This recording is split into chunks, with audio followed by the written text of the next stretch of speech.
Hello, isang mapagpalang umaga sa inyong lahat mga anak ng Diyos.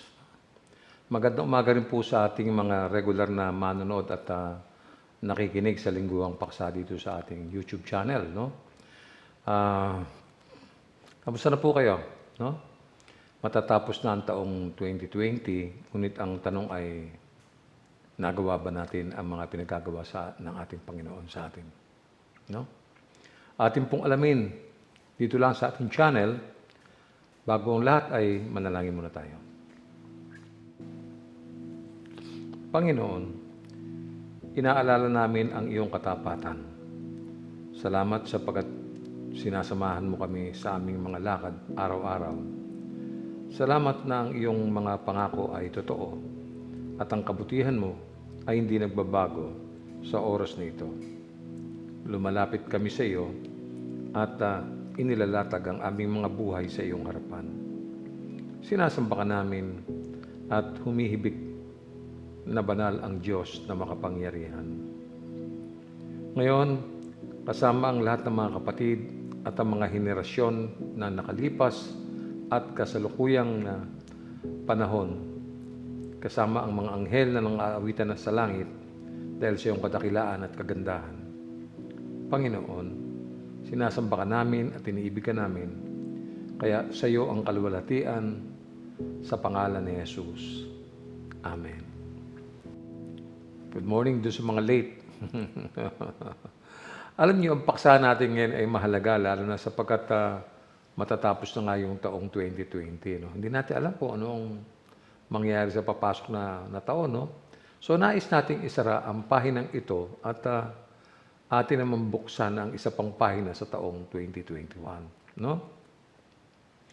Ngunit siyempre magandang balikan natin sandali ang taong 2020. No? Kung nagatid nga ba ito sa atin ng inspirasyon upang gampanan ang mga gawaing iniatang sa atin ng Panginoon. No? Number one, tunghayan natin muna ang nakaraang kasaysayan ng Israel. Hindi natin maiiwasan na banggitin palagi ang bansang Israel o ang bayang Israel sapagkat alam naman natin na dito nagmumula ang kasaysayan ng lahat. Ano? So alam ba ninyo na may isang kaharian, no, sa Israel na nahati po sa dalawang bahagi. No? At ito ay nakilala at tinawag na the Divided Kingdom. Nasa Bible po lahat yan. No? Ano po ba ito? Ano ba itong divided kingdom na to? Ito po ang kaharian ng Israel sa hilaga na ang kabisera ay Samaria. No? At ang isa naman ay ang kaharian ng Juda sa timog po ng Jerusalem na yun ang kabisera. No? So dahil po siyempre, kapag ang kaharian ay nahati, siyempre natural na hihina po yan. Di ba? Siyempre, humina yung kahariang ito, no? Kaya ang nangyari ay naging bukas po ito sa atake ng ibang malalakas na mga bansa. No? At dahil sa kanilang mahinang kalagayan, no? Alam ba ninyo na sinalakay at kinubkob sila ng malakas na bansang Syria? No? Ang Samaria, sinalakay. At mababasa natin ito sa ikalawang mga hari, Kabanatang 6 mula po 24 hanggang 29. Pakinggan natin. Hindi nagtagal, tinipon ni Ben-Hadad, hari ng Syria, ang kanyang buong hukbo at kinubkob ang Samaria. Dahil dito'y nagkaroon ng tagutom sa Samaria. Ang isang ulo ng asno ay nagkakahalaga ng 80 pirasong pilak at 5 pirasong pilak naman ang kalahating litro ng dumi ng kalapati. Minsan, nang naglalakad ang hari ng Israel sa ibabaw ng pader ng lunsod, tinawag siya ng isang babae, "Mahal na hari, tulungan po ninyo ako." Sinabi niya, "Kung hindi ka tutulungan ni Yahweh, paano kita matutulungan? Wala naman akong trigo o katas ng ubas. Ano bang problema mo?" Tanong sa kanya ng hari. Sumagot ang babae, "Napag-usapan po namin ng babaeng ito na iluto namin ang aking anak para may makain kami ngayon. Bukas, ang anak naman niya ang kakainin namin. Kaya naman po, iniluto namin ang aking anak at kinain. Nanghingin ko na po ang kanyang anak para iluto, itinago po niya at ayaw niyang ibigay. Tindi. Nagsumbong sa hari kasi, nung turn na nung isa, para ibigay yung anak niya para iluto at kainin nila, aba tinago yung anak. Ganun kagutom ang mga tao sa Israel noong time na yon nang salakayin sila ng Syria. Na, naku, lasog po yung bayan nila no? Nahati kasi sila no? Divided kingdom nga yun ang problema doon sa hindi nagkakasundo at nagkahiwalay, no? Kaya, anong nangyari? Palibhasa, wala silang kapangyarihan, wala silang lakas, no? Ayun, nagkaroon ng pagkakataong ang mga taga-Syria na salakayin sa pangunguna ng kanilang pinuno, si Ben-Hadad, no? Kaya, ganito po naging mapait na kalagayan ng Samaria, no? Sa pamumuno nga ni Ben-Hadad na hari ng Syria, sinalakay, no? Sinalakay sila dahil po dito, nagatid ito ng labis na gutom sa lungsod, no? Ang ilan sa mga nagdusa sa kagutumang ito ay ang mga apat na katao, no? Itong apat na kataong ito ay may sakit sa balat na parang ketong, no? Nag-uusap sila tungkol sa kanilang kalagayan. Itong apat na ketongin na to, no? Ating pumbasahin ang pangyayari mula sa aklat po ng mga 2 hari, no? Mula Kabanatang 7, 3 hanggang 4, unang bahagi. May apat na taong may sakit sa balat na parang ketong noon na may pasukan ng lungsod. Nag-uusap-usap sila. Bakit nakaupo tayo rito at naghihintay na lang ng kamatayan? Kung papasok tayo sa lungsod, tiyak na mamamatay tayo sa gutom doon. Tiyak nga silang magugutom pag pumasok sila sa lungsod ng Samaria dahil wala na nga natira, no? Kung mananatili sila doon sapagkat wala natirang anuman sa ginawang pangungulimbat ng bansang Syria, mamamatay talaga sila sa gutom doon, no? Wala na pong natira, no? Pati mga hayupan nila kinuha. So dahil sa labis na gutom, desperado po itong apat na ketongin, no? Kaya nagpasya silang pumunta sa kampo ng mga taga-Syria at ang plano nila ay sumuko. Siyempre, baka sakaling pagka sila ibilanggo, pakainin sila, di makakain sila, di ba? So, ganito po nangyari sa 2 hari, no? Sa 7, ika-4 na bahagi, no? Kung mananatili naman tayo rito, mamamatay rin tayo. Mabuti pa pupunta tayo sa kampo ng mga taga-Syria. Yun po yun. Nag-decide sila. Tama nga naman, ano? Sabi niya, kung mananatili tayo sa Samaria, anong kakain natin? Magugutom tayo. So, bakit hindi tayo makipagsapalaran? Pumunta tayo sa Syria. Siguro sinabi ng isa, pag pumunta tayo ron, huhulihin tayo, kukulong tayo. Mabuti na yun. Kaysa pagka nabilanggo tayo, may pagkain, malay mo, di ba? Kaysa naman dito, anong iintay natin? Mamamatay ito sa gutom.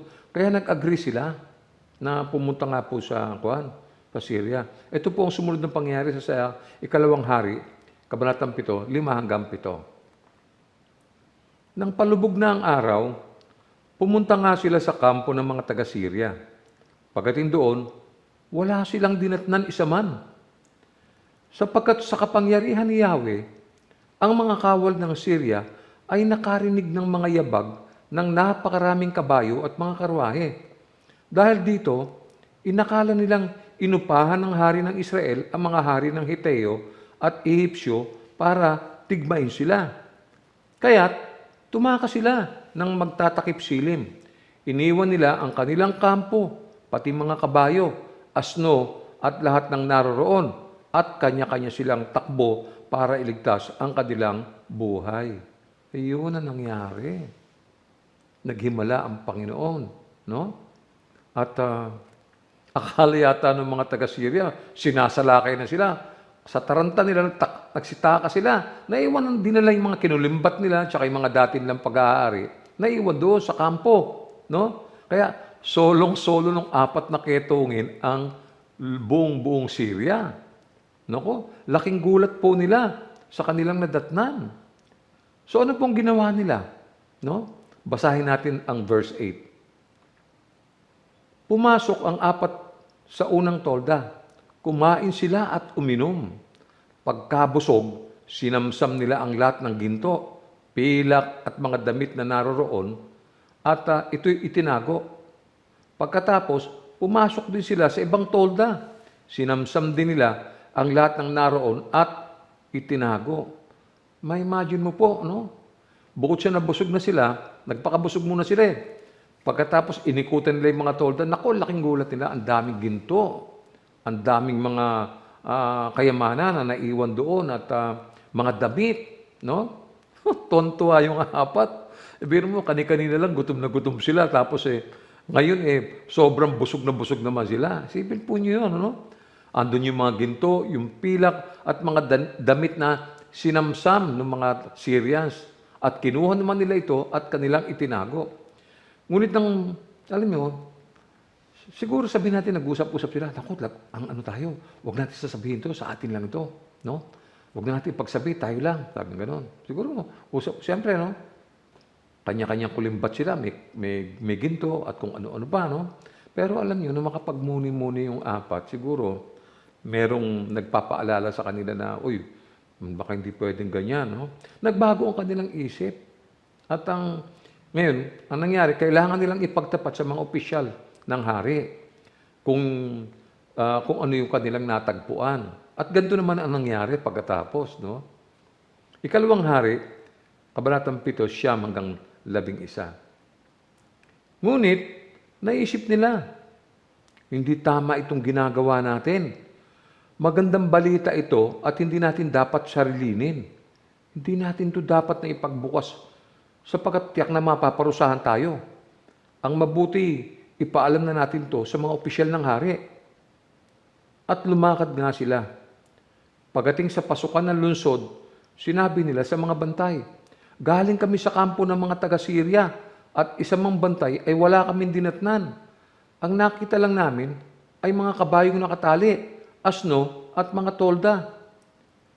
Isinigaw naman ito ng mga bantay hanggang sa ang balita'y makarating sa palasyo. Yun. Alam niyo, may mahalagang aral tayong matututunan mula sa apat na ketunging ito na siya namang pamagat ng ating paksa ngayong umaga. Ang pamagat nito ay, ang araw na ito ay araw ng mabuting balita.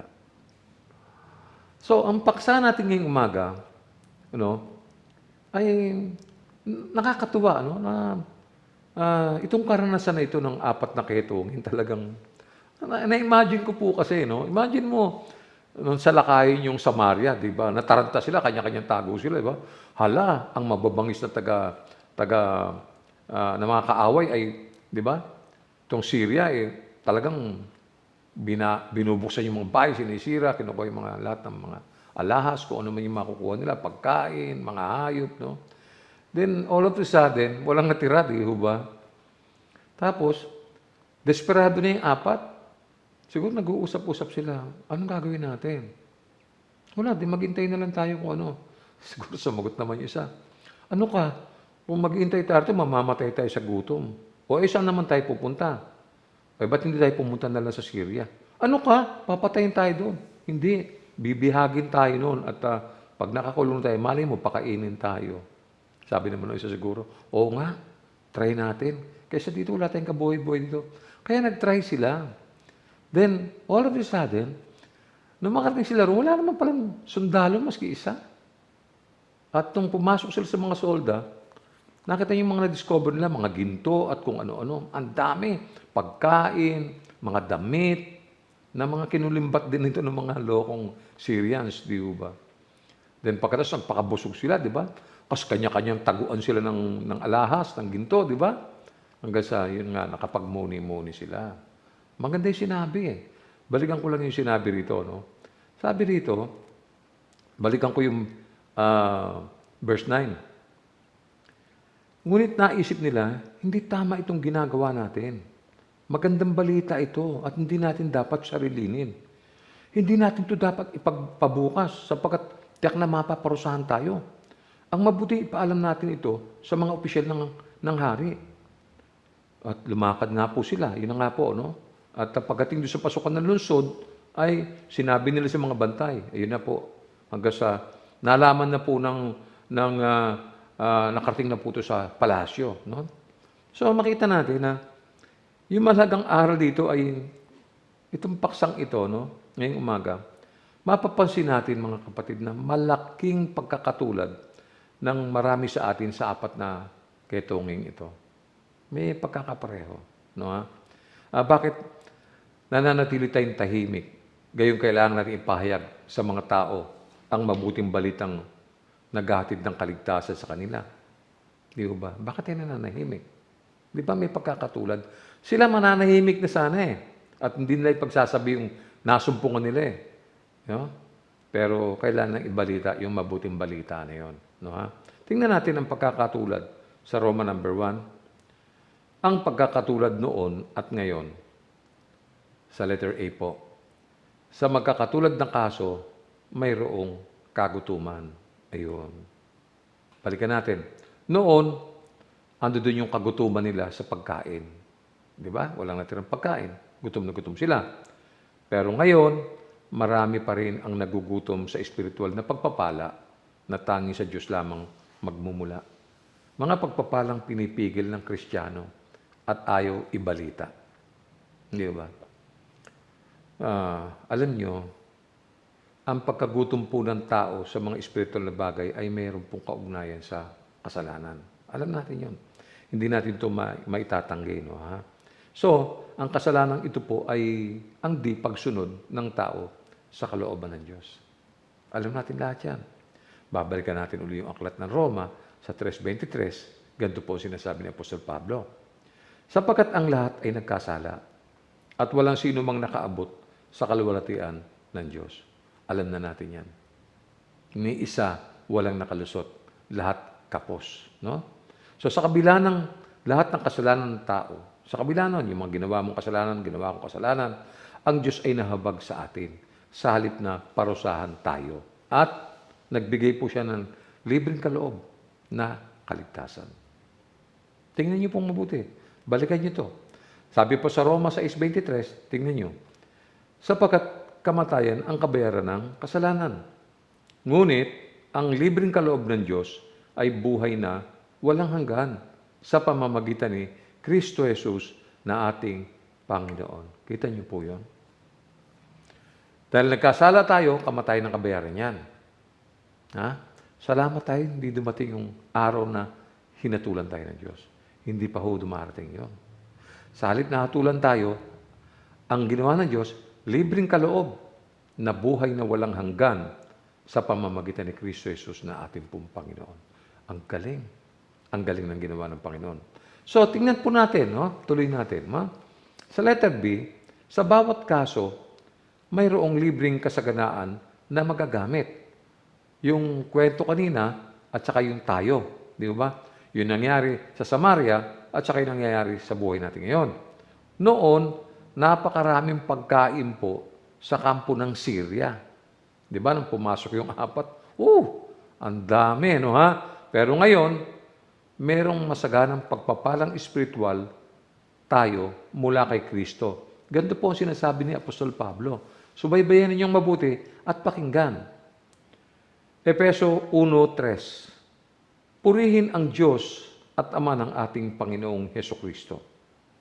Pinagkalooban niya tayo ng lahat ng pagpapalang espiritual at makalangit dahil sa ating pakikipag-isa kay Kristo. Wala tayong ginawa, kundi nakipag-isa lamang tayo kay Kristo at tayo tumanggap ng mga bagay na espiritual, mga bagay na makalangit dahil sa ating pakikipag-isa kay Kristo. Nakita niyo po, no? So sa aklat ng pahayag, meron tayong masusumbong ang magandang payo doon sa mga taong naghahanap. Pagkain, damit, ginto, o anuman, no? Tingnan natin. Basahin natin sa pahayag 22:17. Sinasabi ng Espiritu at ng babaeng ikakasal, hali kayo. Lahat ng nakakarinig nito ay magsabi rin, hali kayo. Lumapit ang sinumang nauuhaw, kumuha ang may gusto ng tubig na nagbibigay buhay. Ito'y walang bayad. Yan po ang offer ng Diyos. Nakita niyo? Sa dako ng mga Syrians, ang daming pagkain. Di ho ba? Pero sa panahon natin, Hindi yan ang ating hinahanap eh. Although kailangan natin po yan, pero hindi naman maghapon yan ang hinahanap. Hindi po. May imbitasyon dito na lumapit ang sino mang nauuhaw at kumuha ang may gusto ng tubig na nagbibigay buhay. At ito pong offer na ito ng Panginoon ay walang bayad. Ha? Puntahan natin yung letter C. Ganon din po, no? Sa parehong kaso, nasusumpungan ang anumang kailangan nila. Balik tayo uli sa noon. Ang apat na ketungin, no, ay nakasumpong sila ng pagkain. No? Nakasumpong sila. Ngayon sa panahon natin, ang mga Kristiyano nakakaranas ng kagalakan at kaligtasan. Sa kanila, puro material puro pagkain puro gamit, puro damit. Sa atin po iba. Kagalakan, kaligtasan ang ating nararanasan simula nung tayo ay makipag-isa kay Kristo. Napakapalad natin. No? Kahit sa mo tingnan, napakapalad natin. Puntahan natin yung letter D. Nagtatapos ang pagkakatulad nila. Saan po? No? Natuklasan ng apat na ketunging ito kung ano ang wasto, kung ano ang tama na siya namang ginawa nila. Ano po yung nakita nilang wasto? Ano yung naisip nilang tama? Batid nila na magiging mali kapag nanahimik sila at hindi nila sinabi yung nakita nilang magandang balita na ibabalita nila. Naintindihan niyo ba yon? Siguro sabi nung una ng isa, huwag na natin sabihin. Kung natin maginto, tsaka, ay wag. Parurusahan tayo pag nalaman yan.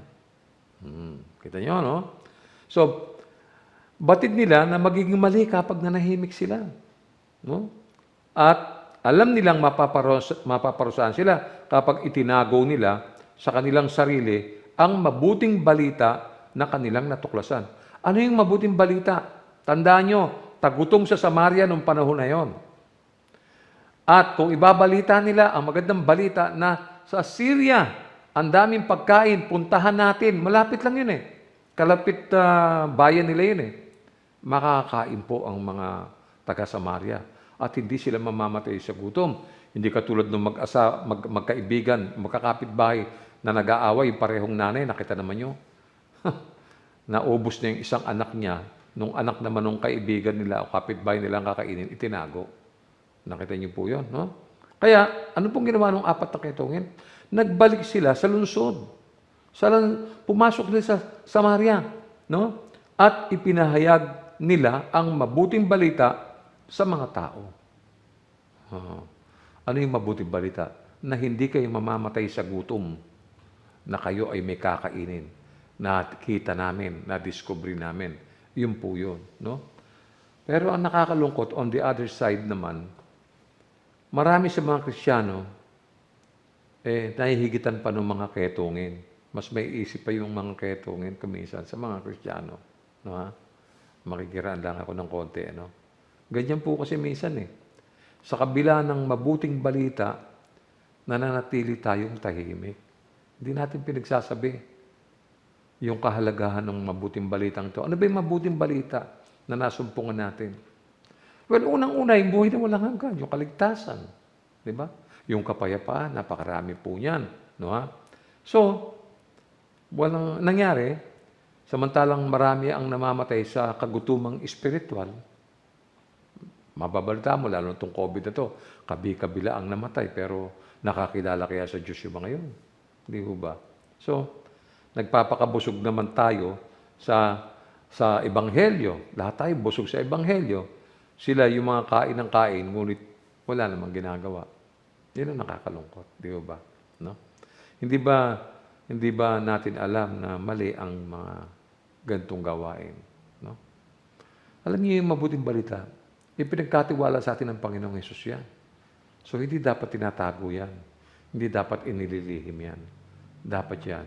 Inihahayag natin sa maraming tao para maraming tao ang mabusog at makakain ng mga espiritual na pagkain. Okay? Ano pa?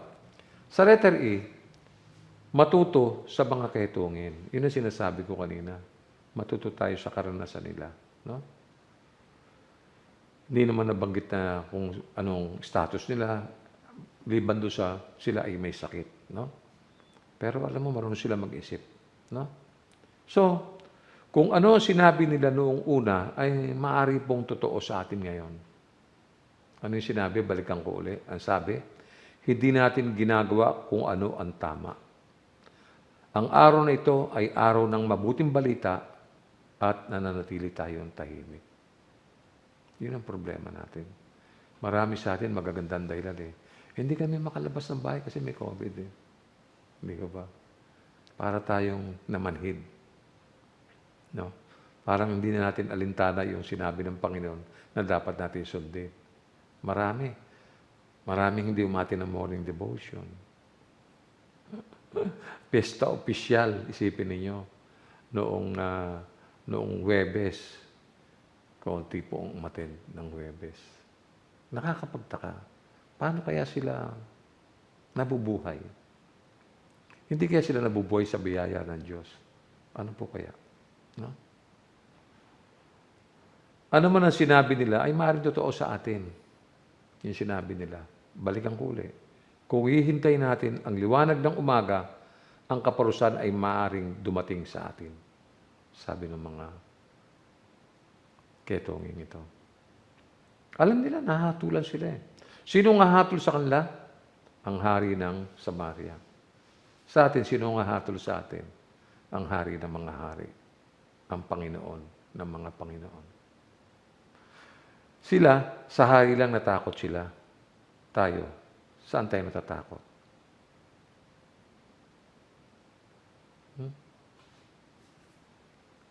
Alam niyo, sa pag-uusap ng 4 na ketongin, alam nila eh. Alam nila ang magiging bunga ng kanilang pananahimik kapag hindi sila nagpahayag ng mabuting balita. Pagkinip lang nila yon, di ba? No? So, naisip mo rin ba ang magiging bunga ng iyong pananahimik kapag hindi mo ipinahayag ang mabuting balita na ipinag-utos ng Panginoon sa atin? Yun po yun. No? Nakakalungkot lang, no? Di ba? No? Lungkot na lungkot ako kasi holiday naman, di ba? Noong pong Thursday. Kakaunti lamang kami sa church. Dati pagka-holiday, puno tayo, di ba? Wala nga yata kaming, siguro mga 10 lang kami siguro. Ganun lang ang bilang namin. Nakakalungkot eh. Sabi ko, holiday ngayon ah. No? Wala po. Parang namanhid ang mga Kristiyano sa panahon ito. Sana naman, pagsapit ng bagong taon, sana bagong buhay na rin tayo. No? Puntahan natin yung ikalawang bahagi. Ang kahihinatnan ng pagiging tahimik. Puntahan natin yung letter A. Bigo tayong sundin ang Great Commission. Wala akong pasubali yan. Talagang bigo tayo. Hindi ko nga alam kung bakit nananahimik tayo. Ba't ayaw natin ipahayag sa mga tao ang mabuting balita? So, nais po ng ating Panginoong Hesus na sundin natin ang lahat ng kanyang mga ipinag-uutos. Sinabi niya sa Matthew 28, di ba? Basahin natin Matthew 28, mula 18 hanggang 20, para manariwa ng konti sa ating mga isipan. Lumapit si Jesus at sinabi sa kanila, ibinigay na sa akin ng lahat ng kapangyarihan sa langit at sa lupa. Kaya't habang kayo'y humahayo, gawin ninyong alagad ko ang mga tao sa lahat ng bansa. Bautismohan ninyo sila sa pangalan ng Ama at ng Anak at ng Espiritu Santo. Turuan ninyo silang sumunod sa lahat ng iniutos ko sa inyo. Tandaan ninyo, ako'y laging kasama ninyo hanggang sa katapusan ng panahon. Yun naman ang ipinangako ng Panginoon. Kasama niya tayo hanggang sa katapusan ng panahon. No? Alam niyo, kasama sa kanyang mga ipinag-utos ay ang humayo at gawing alagad. Yun po ang bilin eh. Humayo at gawing alagad. Yun po. So, hindi tayo inutusan ng Panginoong Hesus na manahimik. No? Hindi po gano'n. Hindi tayo inutusan ng Panginoon na yan. Kaya nga, kung mag-i-evaluate tayo sa nakaraang taon na ito, itong taon na to, alam nyo, wala po tayong maring bilangin. No? Wala tayong maring bilangin. At nakakahiya po. Nakakahiya. Alam nyo, araw-araw humingi tayo ng pagkain sa Diyos. Araw-araw humingi tayo ng tulong sa Kanya. Ng gabay, ng patnubay. Di ba?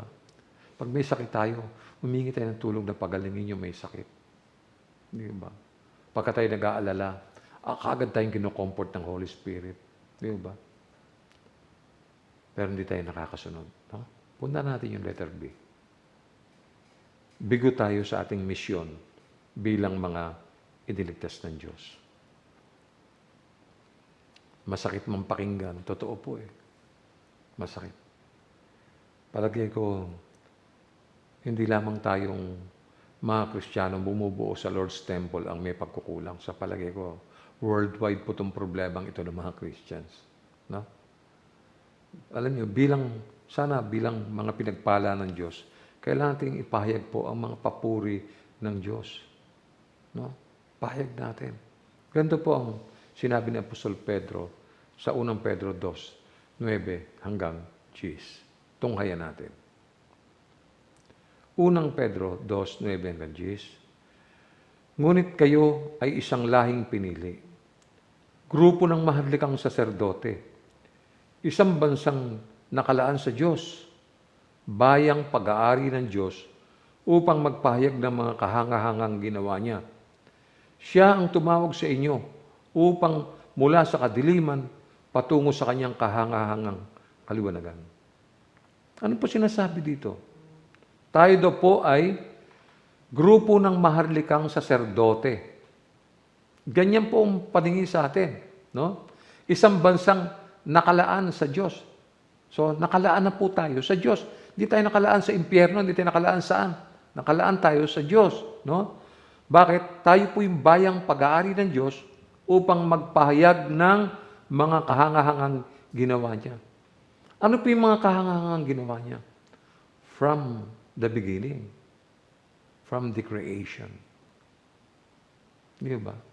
Siyang may likha ng langit at ng lupa. Siyang may likha ng kabundukan, ng karagatan, ng mga kakahuyan, ng damuhan, ng mga bulaklak, ng mga ibon sa himpapawid, at ng lahat ng mga bagay na gumagapang sa lupa. Siyang may lalang yan. Ang tawag sa Kanya ay makapangyarihang Diyos. Yan ang nag-utos sa atin at nagtalaga sa mga gawaing ito. Yang Diyos na gumawa ng mga kahangahangang bagay na hindi natin maisip-isip. No? Siya rin ang tumawag sa inyo mula sa kadiliman patungo sa kanyang kahangahangang kaliwanagan. Tuloy natin. Verse 10. Kayo'y hindi bayan ng Diyos noon, ngunit ngayon, kayo'y bayang hinirang niya. Noon, pinagkaitan kayo ng habag, ngunit ngayo'y tinatanggap na ninyo ang kanyang habag. Kita nyo na? No? Anong kulang ng Diyos sa atin? Bakit hindi tayo makasunod? Di ba? May pagkukulang ba ang Diyos? Ano kaya ang nakalimutan ng Diyos na ibigay at gawin sa atin? Yung pinakamahalagang problema ng tao, tinapos na ng Diyos yan. Isipin nyo. Wala sino man sa atin na makapagdiligtas sa sarili. Ginawa na ng Diyos yan. Kita nyo na po. No? Lalo na kung paano tayo tinawag ng Diyos. Mula sa kadiliman, tungo sa kahangahangang kaliwanagan. Prior to conversion, madilim ang buhay natin mga kapatid. Para tayo ng mga nasa loob ng kuweba. No? Kaya paglabas natin, silaw na silaw tayo sapagkat dumating ang kaluwalhatian ng Diyos sa ating harapan. Dumating tayo sa kaliwanagan. Nakita niyo po yun? Isipin niyo kung paano tayo pinagkaitan ng habag noong una. Ngunit ngayon ay tumanggap ng kanyang masaganang pagpapala. Balikan niyo po yan. No? Huwag kasi tayong, alam mo, kung ano-anong ginagawa natin sa buhay natin, busy tayo lagi. No? So, Hindi ba noon ay mga alipin tayo? Alipin tayo sa kasalanan, samantalang ngayon pinalaya na tayo ng Diyos. Naintindihan niyo ba yun? Mula nung tayo tawagin, nilinis tayo ng Diyos. At ngayon ay malaya na tayo sa kasalanan. So, paano nangyari na ang mga pinatawad at ang binigyan ng buhay na walang hanggan, nananatiling tahimik? Bakit? Di ba? Binigyan na tayo ng Diyos ng buhay, bakit ganun tayo? Bakit po tayo nananahimik? Bakit parang wala tayong pakialam? No? Bakit marami sa atin talagang ando doon na sa bahay na lang, talagang may COVID no? Antayin yung susunod kong mensahe sa Miyerkules. No? Mas maliliwanagan po kayo. No? Samantala, pumunta tayo sa letter C. Mananagot tayo sa Diyos sa kabiguang sundin ang ating misyon. Whether you believe it or not, mananagot tayo. Mananagot po tayo. No? Tulad ng sinabi ng Diyos kay Ezekiel, pakinggan niyo mabuti ito, na ginawa niyang isang tanod si Ezekiel para sa sambahayan ng Israel. Kinausap ng Diyos si Ezekiel. Kailangan bigyan ni Ezekiel ng babala ang mga makasalanan. Yun ang bilin ng Diyos. Ganito ang sinabi sa kanya ng Diyos sa Ezekiel 3:17. Pakinggan niyo mabuti.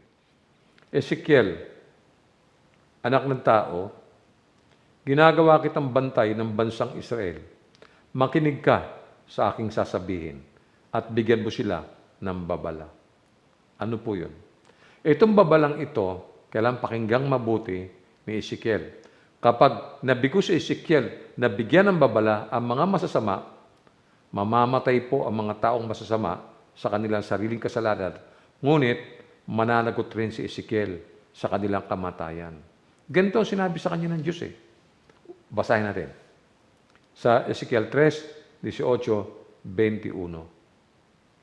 Kapag sinabi kong tiyak na mamamatay ang taong masama at hindi mo sila binigyan ng babala upang sila'y makapagsisi, ang mga taong ang iyon ay mamamatay dahil sa kanilang kasalanan, ngunit pananagutan mo sa akin ang kanilang kamatayan. Ang linaw. Yung mga makasalanan na yan, bigyan mo ng babala. Kapag hindi mo sila binigyan ng babala at nagpatuloy sila sa kasalanan, mananagot ka sa akin. Mananagot din sila. Sa verse 19, sabi niya, subalit, kapag binigyan mo sila ng babala at hindi sila nagsisi sa kanilang kasamaan, mamamatay nga sila dahil sa kanilang mga kasalanan, ngunit hindi mo yon pananagutan. Ayun. So, kailangan palang dalhin sa kanila ang mga babala. Pag hindi sila nakinig, parurusahan sila. Pero ikaw, na nagdala ng mga babala sa kanila, sa pamamagitan ng mabuting balita, absuelto ka. Hindi ka mananagot. Tuloy natin ang basa. Verse 20. Kapag nagpakasama ang isang matuwid, ilalagay ko sila sa panganib. Mawawala ng kabuluhan ang kabutihang ginawa niya noong una at mamamatay nga sila dahil sa kanyang kasalanan. Kapag hindi mo siya binigyan ng babala, pananagutan mo sa akin ang kanyang kamatayan. Ang bigat, no? So, ina-assign siya ng Panginoon na maging tanod ng Israel. So, bilang tanod, ikaw magpapaalala sa mga tao pag nakikita mong masama ang ginagawa nila. No? Punta tayo sa verse 21. Ngunit kapag binigyan mo ng babala ang mga taong matuwid at sila'y lumayo sa kasamaan, hindi sila mamamatay. At wala kang pananagutan. Parang ganyan din yung Great Commission Sabihin niyo sa kanila ang mabuting balita. Kapag nakinig sila, hindi kayo mananagot. Kapag binigyan niyo sila ng babala, hindi sila nakinig, wala ka pa rin pananagutan. Pero kung hindi mo sila binigyan ng babala, hindi mo din nila mabuting balita at napahamak sila, mananagot ka. Pero kung ibinigay mo ang mabuting balita pero hindi sila nakinig, wala kang pananagutan. Parehong-pareho po yan. Nakita niyo? Sino ba nag-utos? Sino ba nagbigay ng Great Commission? Si Jesus. Kanino ibinigay? Sa ating mga mamamayan ng langit. Tayong mga taong tinubos niya. Tayo yun. Sino nga asa natin? Sina Pedro, sina Juan? Tapos na yung papel nila. Si Pablo, tapos na. Nasa kamay na natin ngayon ang mga tungkuling ito, mga kapatid. Ang mga taong hindi nakapakinig ay mamamatay po sa kanilang sariling kasalanan. Ngunit, mananagot tayo sa Diyos kapag hindi natin sila binigyan ng babala. Andun ang kumpletong aral sa magandang balita. Andun lahat yun. Sa kabila ng kahinatnan ng pagiging tahimik, marami pong mga Kristiyano ay hindi po nagpapayag ng mabuting balita sa mga tao. No? At bakit po ganun? Di ba? So, matagal na natin inuulit-ulit sa church Preach the gospel among nations. Nobody listens. Meron, yung mga ilan lang, pero kung tinatawag nating mga anak tayo ng Diyos, dapat lahat tayo ay sumusunod sa Diyos. Di ba? Puntahan natin yung ano kaya ang mga dahilan at tingnan natin sa Roma number 3. Bakit marami ang nananahimik? Letter A, para sa ilan, marahil sila mismo ay nagugutom. Ayun. Marahil sila mismo gutom. Walang spirituality. Yung mga napapakinggan sa church, hindi ipinamumuhay. Kaya gutom sila spiritually. Kung gutom ka spiritually, how can you give others? Dali naman, di ba? Parang math, no? 1 plus 1 equals 2. Di ba? So, maaaring natikman nila, I'm referring to Christians, maaaring natikman nila at naranasan ang galak ng kaligtasan noong una. Remember when you accepted the Lord Jesus Christ as your Lord and Savior? It was the first time. Remember that? Nagkaroon ka ng kagalakan dahil naligtas ka Di ba? So dahil sa kanilang kapabayaan ng mga Kristyang ito, nabigo silang lumago at nakalimot sa mga pagpapala ng kaligtasan. Nakakalimutan mo na once upon a time, niligtas ka na ng Diyos. Nakakalimutan mo na ba yun? You still remember the dates, the day, the hour? O probably nakalimutan mo na nga. Kaya hindi ka nakikinig at hindi ka sumusunod. Basahin natin ang sinasabi ni Pedro sa 2 Pedro mula 1:8 hanggang 9. Ang mga katangiang iyan ang kailangan ninyong taglayin at pagyamanin upang ang inyong pagkakilala sa Panginoong Jesucristo ay huwag mawalan ng kabuluhan at kapakinabangan. You see? Yung mga katangiang ito ng pagiging anak ng Diyos, ang pagyamanin natin. No? Nang sa ganun, yung pagkakilala natin sa Panginoong Jesucristo ay, sabi ni Pedro, huwag mawala ng kabuluhan at kapakinabangan. So ano po, meron tayong spiritual exercises daily. Yun. Yun ang ginagawa natin. We read our Bible. We confess our sins daily. Di ba? And we pray regularly. The morning and in the evening. Di ba? So, sa totoo lang po, nagbalik ang mga Kristiyano sa dati nilang kalagayan ng espiritual na kagutuman. Yun po nangyari, walang natira. No? Sa mga katwid, kaunti lamang o kulang o wala silang maibabahagi sa iba. Sila mismo merong spiritual bankruptcy.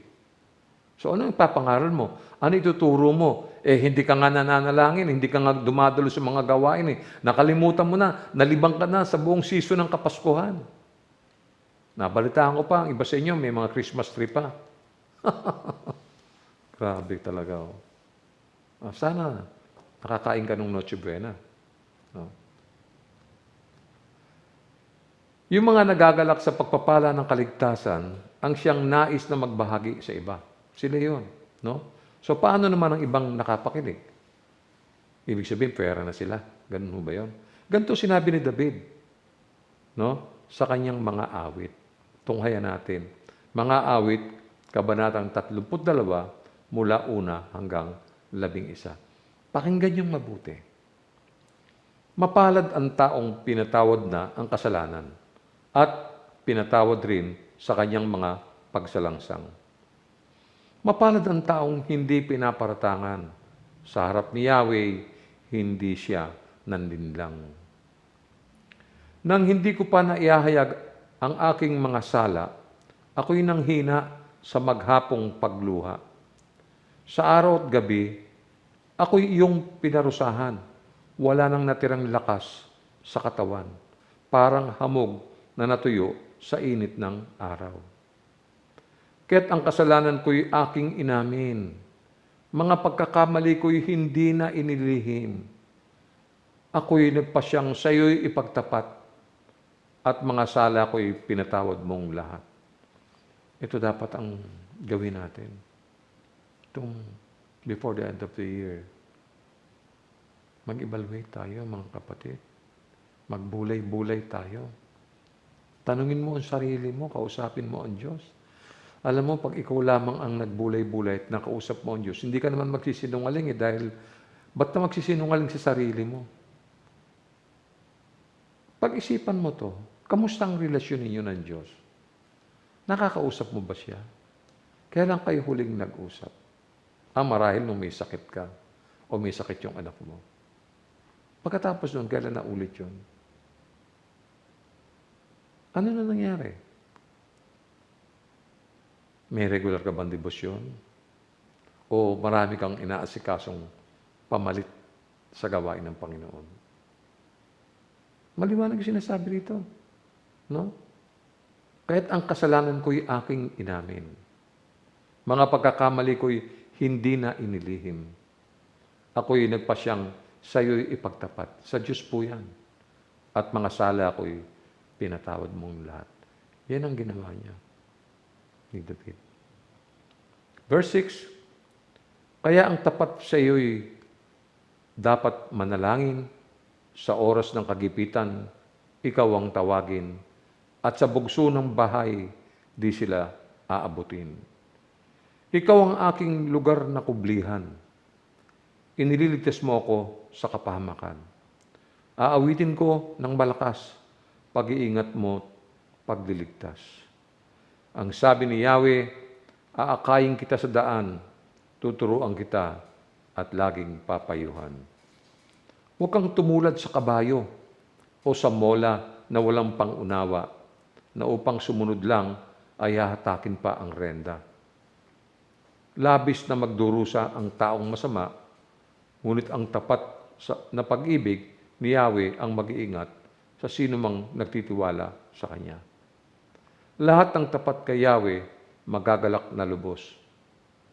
Dahil sa taglay nilang kabutihan ng Diyos, sumigaw sa galak ang lahat ng sa Kanya'y sumusunod.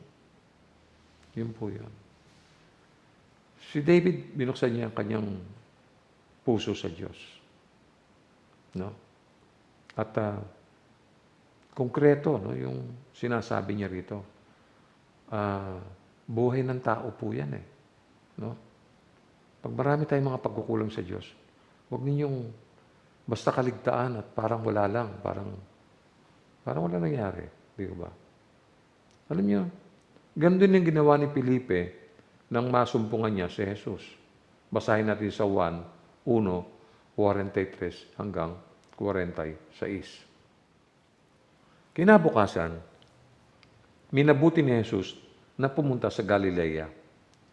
Nakita niya roon si Felipe at sinabi ni Jesus sa kanya, sumunod ka at maglingkod sa akin.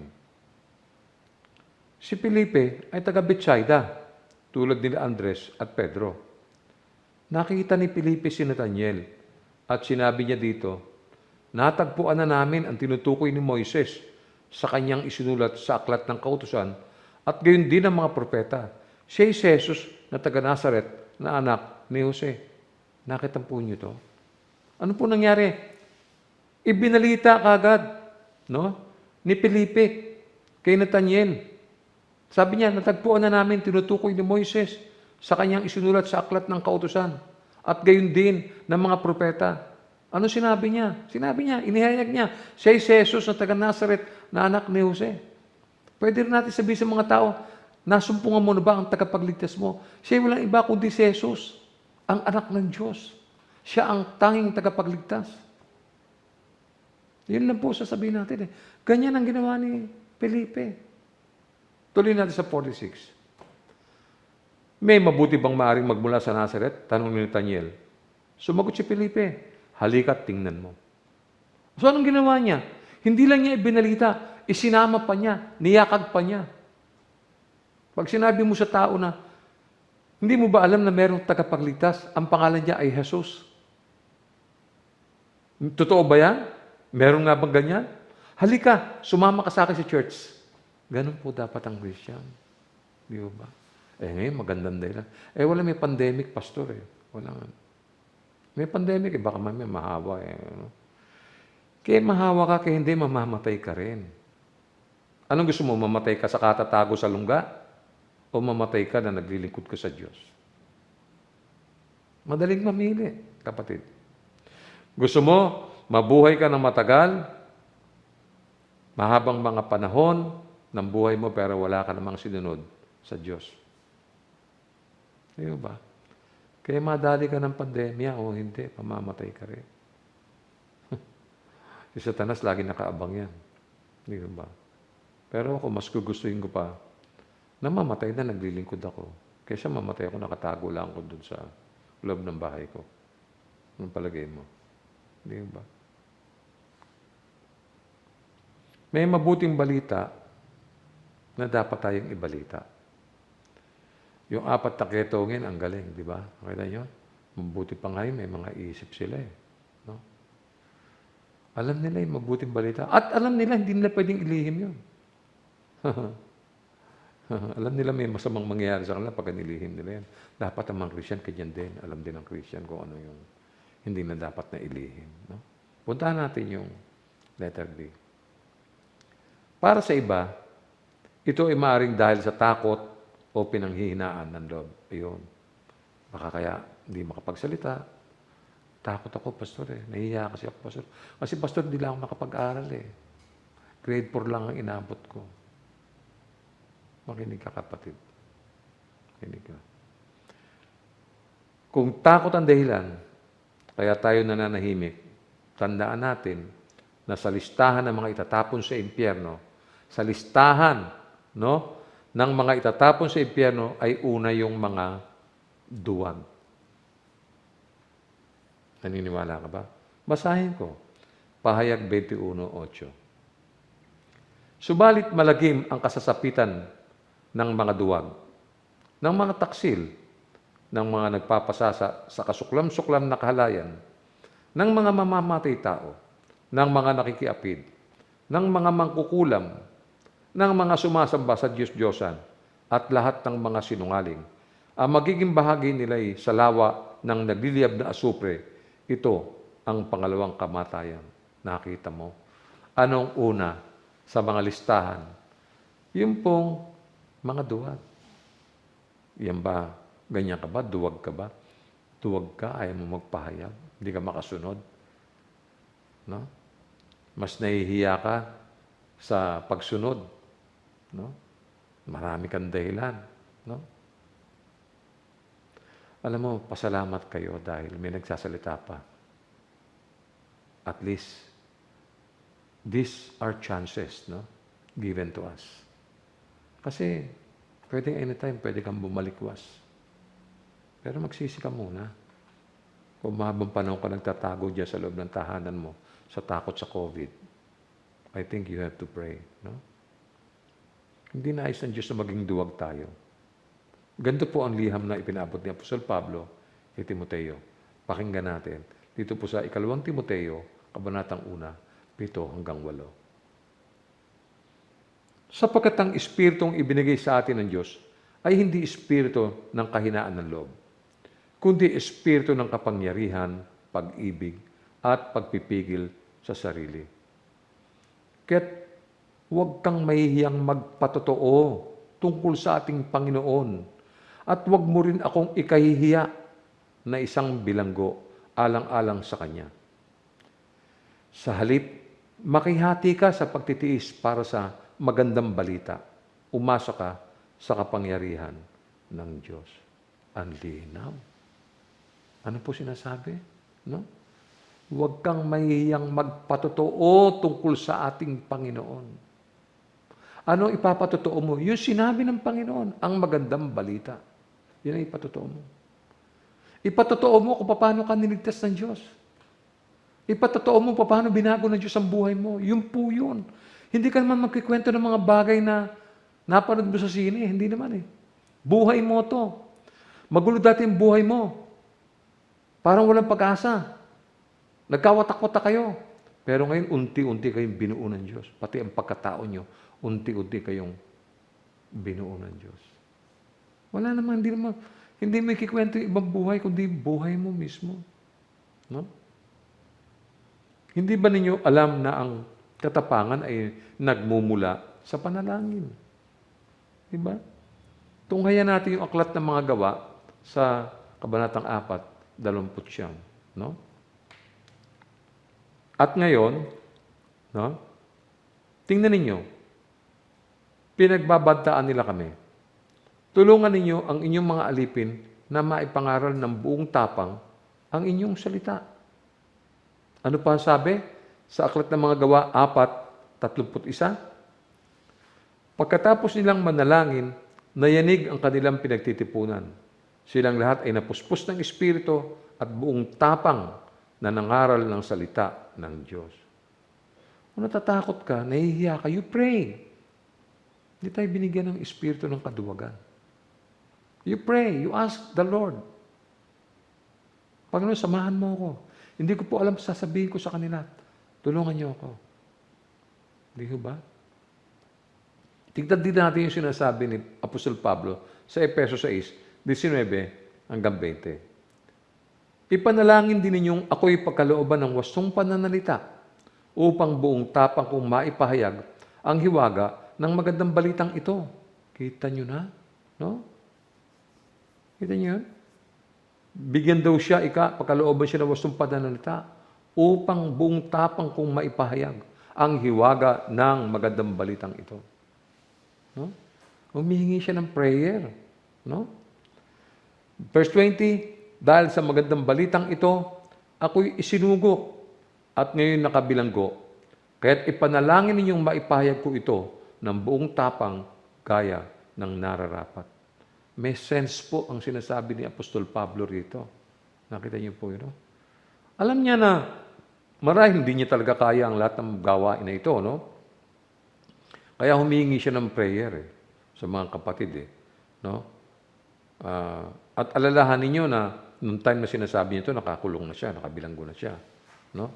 Kaya sabi niya, kahit sa bilangguan, pag-pray niyo ako para maipahayag ko ang ebanghelyo ng ating Panginoon, buong tapang, gaya ng nararapat. Kita niyo po, no?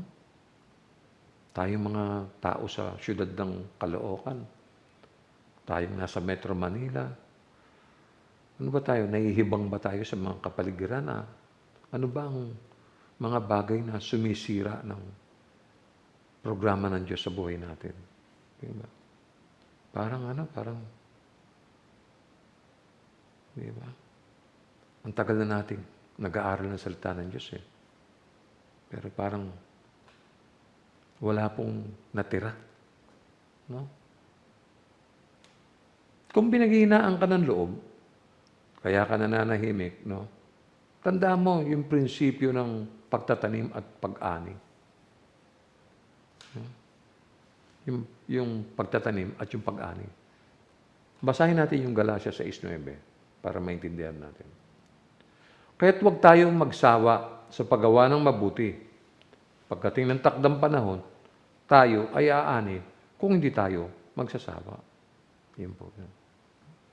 Talagang ganun eh. Araw-araw kahit saan tayo pumunta, hindi nawawala sa atin yan. Kasama yan eh. Ako kahit saan ako uminto eh. Kahit sa mga motor shop, pag nahinto ako ron. Ang sarap magkwento eh. Di ba? Eh, yung mga tao nga, hindi na yan pinag-uusapan, kabastusan eh, kababuyan eh. Eh tayo naman eh. Di ba?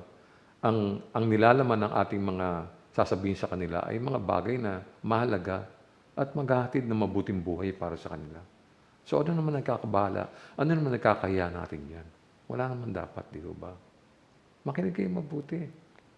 Papasok yung 2021. Baka basyo na naman tayo pagkatapos ng 2021. No? So kailangan makinig kayo mabuti at matuto tayo sa mga aral na ito. No? Ang halimbawa ng Panginoong Hesus ay mababasa natin sa Hebreo, sa 12, mula 1 hanggang 3. Tingnan natin kung ano yung mga magagandang halimbawa ng ating Panginoon. Kaya nga, dahil napapaligiran tayo ng napakaraming saksi, talikuran natin ang kasalanan at ang anumang balakid na pumipigil sa atin. Buong tiyaga tayong tumakbo sa paligsahang ating sinalihan. Ituon natin ang ating panangin kay Jesus na siyang pinagmumulan at kabuuan ng ating pananampalataya. Dahil sa kagalakang naghihintay sa Kanya, hindi niya ikinahiya ang mamatay sa krus at siya ngayon nakaupo sa kanan ng trono ng Diyos. Isip-isipin ninyo kung gaano ang tiniis niyong pag-uusig ng mga makasalanan upang hindi kayo manlupaypay o panghinaan ng loob. Yun. Yung lahat ng ginawa ng Diyos, covered na lahat tayo. No? Hindi na tayo panghinaan ng loob, hindi na tayo manlulupaypay. No? Natapos na ng Panginoon ito eh. So, ang gagawin na lang natin ay gawin natin yung mga ipinag-uutos niya. Alam niyo, yung takot at saka yung panghihina ng loob, gaano man ka-problematic ito, ay hindi mapagtatagumpayan no, sa pananampalataya ng pagtsitsaga. Tandaan niyo yan. No?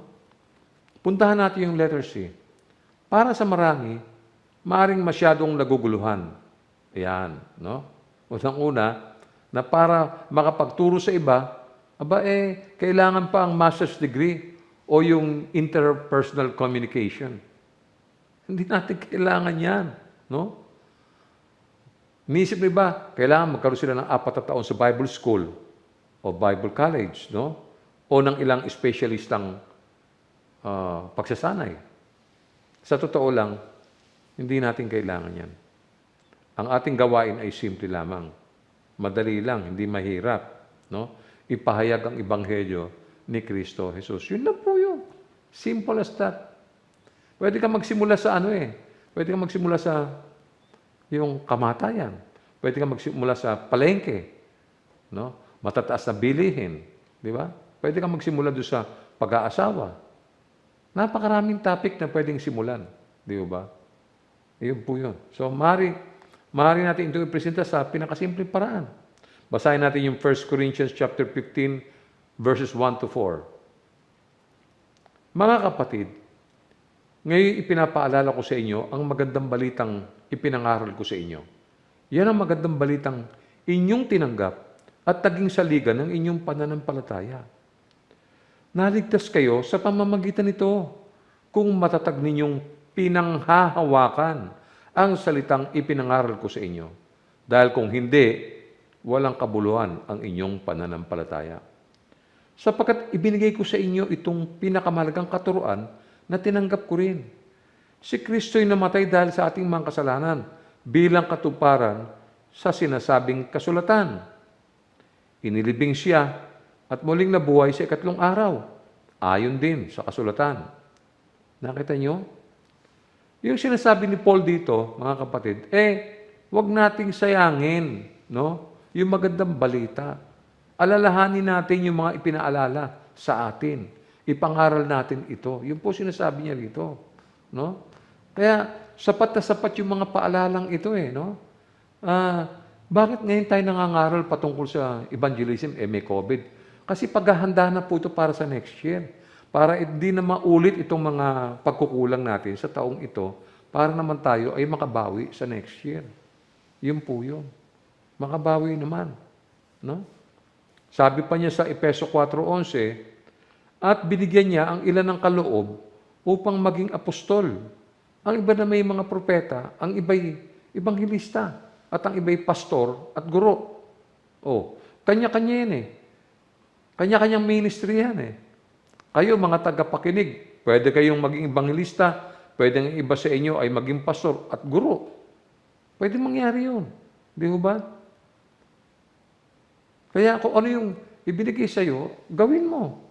Binigkaloob ng Panginoon sa iyo, gawin mo. Sa Roma 12:7, ito naman nakasulat. Kung paglilingkod ang ating kaloob, maglingkod tayo. Magturo ang tumanggap ng kaloob na sa pagtuturo. Yun po yun eh. Kung ano yung dumating sa atin, gamitin natin. Huwag nating aksayahin.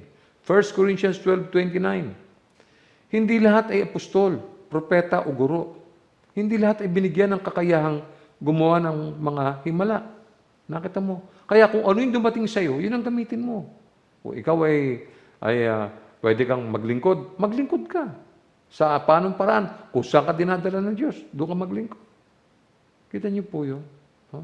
Wala akong masasayang. Kaya bago matapos ang taon, paulit-ulit itong ating aral na ito ay binibigay ko sa inyo para manatili. Sana huwag mawala lahat yan pagdating ng paputok. No? Baka may pumutok, nakalimutan na. Ano ba yung sinabi ni Pastor? No? Pagdating ng New Year, di ba? Di ba? So, maganda, tipunin natin yung mga anak natin sa ating buong sambahayan at sama-sama tayong dumulog sa prayer. Di ba? Tuloy pa natin. Sa Santiago 3:1, anong sabi?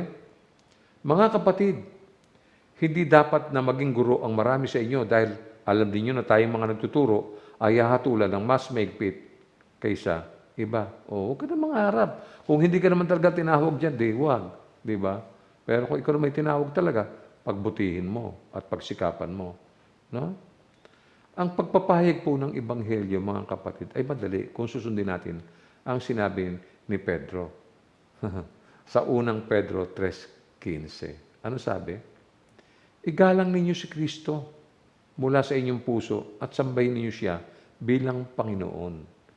Lagi kayong maging handang magpaliwanag sa sino mang magtatanong sa inyo tungkol sa pag-asa na nasa inyo. That's it. Di ba? Hindi sila magtatanong kung hindi tayo magsasalita. Dapat tayo magsalita. No? Bigyan nyo ng espesyal na dako sa inyong puso ang Diyos. Lagay nyo yan dyan. Lagay nyo dyan yan. Ihandanin nyo ang inyong sarili na magbigay ng dahilan sa bawat pag-asang nasa sa inyo. No? Halimbawa, si Kristo po ay namatay para sa inyong mga kasalanan at muling nabuhay. Di ikwento ninyo. Paano nangyari yun? Di ba? Napakasimple lamang. Kung gusto mo, walang problema. No? Sa 1 Corinthians 15:1-4, ito ang sabi sa panulat ni Apostol Pablo. Mga kapatid, ngayon ipinaalala ko sa inyo ang magandang balitang ipinangaral ko sa inyo. Yan ang magandang balitang inyong tinanggap at naging saligan ng inyong pananampalataya. Ulitin ko. Naligtas kayo sa pamamagitan nito kung matatag niyong pinanghahawakan ang salitang ipinangaral ko sa inyo. Dahil kung hindi, walang kabuluhan ang inyong pananampalataya. Sapagkat ibinigay ko na sa inyo itong pinakamahalagang katuruan na tinanggap ko rin. Si Kristo'y namatay dahil sa ating mga kasalanan bilang katuparan sa sinasabi ng kasulatan. Inilibing siya at muling nabuhay sa ikatlong araw ayon din sa kasulatan. Dali lang. Halimbawa, tumugon kayo sa Ebanghelyo na ipinahayag ni Apostol Pedro at ng mga alagad. Pag may mga tanong, bigay nyo. Di ba? Madali lang ito. Ang tagal natin nag-aaral sa church eh. Di ba? Yung Romans Road. My goodness. 5 talata lang ang tatandaan mo ron. Alam mo na. Kung gusto mo kasi madali. Kung ayaw, maraming dahilan. Siyempre, di ba? Basahin natin yung mga aklat ng gawa, no? Mga gawa. 2:36 hanggang 38. Kaya dapat malaman ng buong Israel na itong si Jesus na pinako ninyo sa krus ay siyang ginawa ng Diyos na Panginoon at Kristo. Nabagbag ang kanilang kalooban nang marinig ito. Kaya tinanong nila si Pedro at ang ibang mga apostol, "Mga kapatid, anong dapat namin gawin?" Sumagot si Pedro, "Pagsisihan ninyo talikuran ang inyong mga kasalanan at magpabautismo kayo sa pangalan ni Jesucristo upang kayo patawarin at ipagkaloob sa inyo ang Espiritu Santo." Ano po nangyari sa mga taong ito? Napagbag ang kalooban nila, no? Sinabi kasi ni Pedro na itong si Jesus na ipinako nyo, ito ang ginawa ng Diyos na Panginoon at tagapagligtas. Bunga ng pahayag nilang yon, napagabag ang puso ng mga tao. Anong gagawin namin? Ano na ngayon ang gagawin namin? Sabi ni Pedro, pagsisihan ninyo talikdan ang inyong mga kasalanan. Kita nyo na, ganun lang po yun. No? Sundin natin ang mga salita ni Apostol Pablo sa Colosas 4:2 hanggang 6. Maging matiyaga kayo sa pananalangin, laging handa at nagpapasalamat sa Diyos. No? Idalangin ninyo sa Diyos na bigyan kami ng pagkakataon na maipangaral ang Kanyang salita at maipahayag ang hiwaga ni Kristo, ang sanhi ng pagkabilanggo ko ngayon. Ipanalangin din ninyong maipahayag ko ito ng buong linaw, gaya ng nararapat. Maging matalino kayo sa pakikitungo sa mga hindi nananampalataya at pahalagahan ninyo ang bawat pagkakataon. Sikapin ninyong laging maging kaaya-aya at kapaki-pakinabang ang inyong pananalita sa kanila at matuto kayong sumagot ng tama sa sino mang nagtatanong. Ito pong lahat ng ito ay mga pointers eh. Alam niyo? Yung lahat ng binanggit ko kanina pa, ito yung mga halimbawang magagandang pwede natin gamitin sa ating paghayo. Nakita niyo? Pwedeng gamitin yan.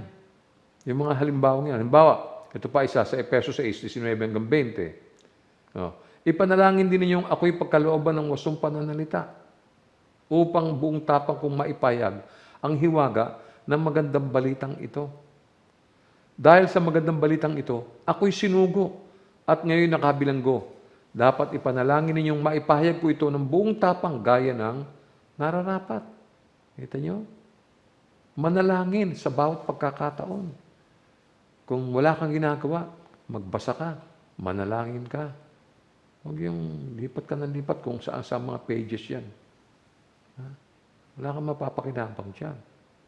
Nakakalungkot, di ba? Parang ginawa ba ako ng Diyos para maging ganito lamang? Talaga bang sadyang ganito na lang ako? Hindi po. Nung gawin ng Diyos ang lahat ng bagay, ginawa niya itong mabuti. Nung likhain ka niya, ginawa kanyang mabuti. Hindi kanya ginawang masama.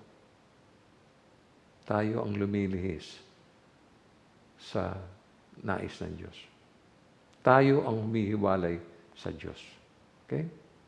Ang Panginoon ay lagi nagbibigay ng pagkakataon. Anytime, kahit saan ka pumunta, ibinibigay niya ito noon sa mga naghahanda at nananalangin at humingi ng karunungan. Mag-pray ka. Sayang eh. Pero mo, linggo ngayon. Tapos na ang mga ubos na ang mga araw, kapatid. No? Meron pa akong babasahin, at malapit na po akong matapos, no?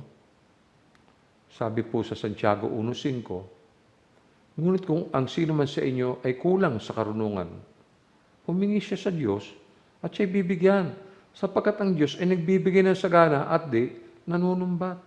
Ayan, narinig mo na, Saan ka mahina? Humingi ka sa Diyos. Gusto mo may madagdag sa iyo? Hingin mo. Wala akong problema. Hindi po siya magkakait, bibigyan ka niya sapagkat ang Diyos ay laging nagbibigay at sagana at hindi nanunumbat. Tandaan mo yan, no? So, gamitin mo yung lahat ng pagkakataon. No? Salitain mo ang mga tamang bagay sa tamang panahon. Manalangin para sa katapangan at karunungan. O, di ba? Magkaroon ka ng katapangan na magsalita. Kapag binigyan ka ng pagkakataon, magsalita ka. Ipahayag sa mga tao na kailangan nilang marinig, hindi yung mga nais nilang mapakinggan. Maraming bagay pa tayong dapat gawin at meron lamang mga ilang araw mula ngayon. No? Sa akin po pagtatapos, mga kapatid, tayo'y nananahimik tungkol sa mabuting balita sa taong 2020. Totoo sinabi ng 4 na kaitongin. Ano sabi niya? Hindi tama itong ginagawa natin. Magandang balita ito at hindi natin dapat sarilinin. Hindi natin ito dapat ipagpabukas sapagkat tiyak na mapaparusahan tayo. Yan ang sinabi ng mga kaitongin. No? Tama. Ano ang tama? Kailangan natin ipabatid sa mga tao ang magandang balita. Huwag tayong maghintay. Ang mundo po ay nagugutom spiritually sa pagkaing iniaalok ng Diyos sa pamamagitan ng Kanyang anak na si Jesucristo. Ibahagi po natin sa iba ang mga bagay na ating nasumpungan. Ano yung nasumpungan natin sa buhay na to? Nakita natin yung magandang balita. Huwag natin itago yan. Ipamigay mo yan. Ipasa mo yan. Ibahagi natin sa iba yung lahat ng bagay na ating nasumpungan sa Biblia. Bayaan nating maranasan nila ang galak at kapayapaan. Ayaw mo ba noon? Ayaw ba magkaroon sila ng galak at kapayapaan? Bigyan natin sila ng pag-ibig na tanging Diyos lamang ang makakapagbigay. No? So, katunayan, ang araw na ito ay araw ng mabuting balita. Every day is good news. No? Sapagkat ito ang araw ng kaligtasan. Kaya, hindi dapat na masayang ang biyaya ng Diyos. No? So, ito po yung mga huling babasahin ko sa inyo. Ito pa yung mga ilang aklat. Ang 2 Korinto 6, mula 1 hanggang 2. Yamang kami mga katulong sa gawain ng Diyos. Nakikiusap kami sa inyo na huwag ninyong sayangin ang kagandahang loob na ibinigay sa inyo ng Diyos. Sapagkat sinasabi niya, sa kaukulang panahon ay pinakinggan kita. Sa araw ng pagliligtas, sinaklolohan kita. Ngayon na ang panahong nararapat. Ito na ang araw ng pagliligtas. Kita nyo? Every day, araw-araw ay araw ng kaligtasan. Tatanungin ko kayo, tinatanggap ba natin ang mga pananagutan na ibinigay sa atin ng Panginoon? Tinanggap ba natin yan? Kung ang kasiglahan natin ay malamig, tandaan natin ang mga sinabi ng ating Panginoong Hesus sa pahayag 2:4 hanggang 5. Ano sabi niya? Dito, madamdamin itong sinabi ng Panginoon eh. Alam niyo? Nung una ko itong marinig, naluha ako eh. Kasi para ako nahiya sa sarili ko. Alam ba niyo yun? I-share ko sa inyo. Sabi po sa pahayag 2:4 hanggang 5, subalit may isang bagay na ayaw ko sa iyo. Ang pag-iibig mo noong una kang sumampalataya ay nanlalamig na. Alalahanin mo ang dati mong kalagayan. Pagsisihan mo at talikdan ang iyong masasamang gawa at gawin mong muli ang mga ginagawa mo noong una. Kapag hindi ka nagsisi, pupunta ako diyan at aalisin ko sa kinilalagyan ang iyong ilawan. Bigat po ng sinabing ito ng ating Panginoon. First time ko naluha ako. No? Bago po matapos sa taon, magbalik tanaw tayo at ating saliksikin ang ating mga sarili. Magtanong ka, nagawa ko ba ang mga pinagagawa sa akin ng Panginoon? Laliman mo pa ng konti pag-iisip mo. Meron ka pang ilang araw upang pag-isipan ang mga bagay na ito, kapatid. Mag-imbentaryo ka upang makita kung saang bahagi ka nagkulang. Huwag kang magpabaya. Pagkatapos ng gawain ito, magsimula kang mag-isip. Hindi pa naman huli ang lahat eh. No? Baka kailangang unahin mo ang pagsisisi upang manumbalik ang iyong alab at sigla sa mga gawain ng Panginoon. Tayo po'y manalangin.